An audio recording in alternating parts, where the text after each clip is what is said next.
बिस्मिल्लाहिर्रहमानिर्रहीम। अस्सलामुअलैकुम वरहमतुल्लाहि वबरकातुहू। शामदीद दोस्तों, आज की इस वीडियो में हम उर्दू क़वायद में पढ़ेंगे दो हरफी अल्फाज बेजोड़। दो हुर्फ के मिलाने से बनने वाला लफ्ज़ दो हरफी लफ्ज़ कहलाता है।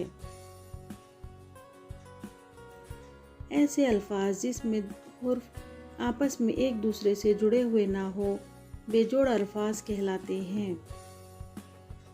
जैसे रे बे रब, दाल नून दिन, दाल लाम दिल, दाल वो दो,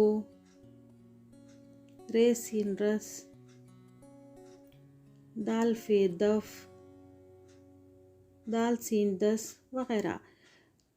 चलिए चंद दो हुर्फी अल्फाज बेजोड़ पढ़ेंगे। जैसे दाल नून दिन, रे बेरब, दाल रे दर, दाल ये दे, अलीफ नून पेश उन, अलीफ बे अब, डाल रे डर, अलीफ नून इन, अलीफ सीन उस वगैरह। उम्मीद करती हूँ आपको दो हुर्फी अल्फाज समझ में आए होंगे। मेरे क्रिएटिव दानिश चैनल को please like, share and subscribe कीजिए। जज़ाकल्लाहु खैरन कसीरा।